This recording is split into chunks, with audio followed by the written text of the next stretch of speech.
Okay? It seems weird to talk about the soul of a thing, but the material is alive, and there is something that I leave behind in every basket, and I like that, and I like that it just passes from the land through my hands and out into the world, into somebody else's life. I was longing to get back to live closer to nature, and I had this idea in my head that I loved baskets. And one day when I was working at the New York Times, we were doing a story on a basket maker, and I watched a video, and it was the whole process of basket making, from planting to harvesting to grading the willow to soaking to making, and I just thought, this is it. This is how I want to live. Weaving is basically one movement. It's like over and under. And within that, there are so many ways that things can be done. I mean, I think the difference between art and craft is with art, you're creating without a framework. You're creating something completely new that really comes from the artist as an individual.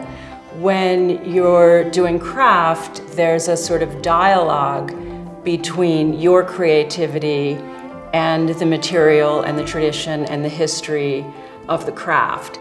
A lot of it is learning how to work with the material. So I'm sitting here by myself, maybe with the dog, but there's a conversation with the material itself that I'm having. I'm trying to understand how to manipulate it, how to do it, and how to move in the most graceful way, how to draw lines three-dimensionally. So it always feels like this dialogue with the material, like you can't force it or it will snap, depending on how it was grown or how long it was soaked. It always behaves a little bit differently, so there's a sort of communication with the material. There's a thing in Japanese craft called tacit knowledge, and it refers to this knowledge that can't be learned in a book. You can sort of learn it from another person, but it's not about move this here and then there. It's about the whole way that your body is carried and the way you refine your movements to make them the most efficient.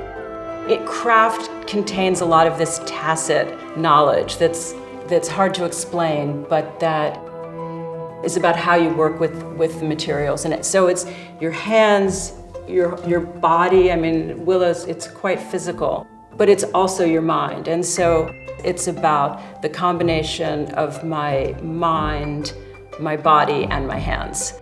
Sounds a little spiritual, but it's not.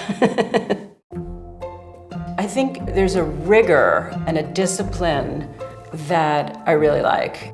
Some days I come into the studio and I think, oh shit, this again? And then I sit down to work and then I'm like, oh yes, this is why I like this. It's like there's something about the rhythm and the movement that is incredibly appealing to me. As a magazine editor, I feel like what I was doing was celebrating the beauty that other people created, and now I just wanted a chance to sort of make beauty. Every year I think, oh, I need to be writing a book, I need to be writing about craft, I need to be doing something else. And this year I thought, no, what I really want for this year is to just get a lot better at my craft. So in terms of what's next for me is just kind of hunkering down and really, I mean, I've been doing this for a few years, but off and on and with other jobs and taking on other projects, and now I just want to focus on really making and really getting good for a while, and then I'll see what's next. Because I don't know. I mean, I don't know if this is something I'll do for the rest of my life. I mean, I could sort of see that, or if I'll get bored and move on, and I don't know. I don't miss anything, and I think maybe that's slightly a bad thing, that I've just closed a door and opened another door. I don't know, but nothing, nothing. Every day I feel so lucky to get to wake up and do a thing that I love.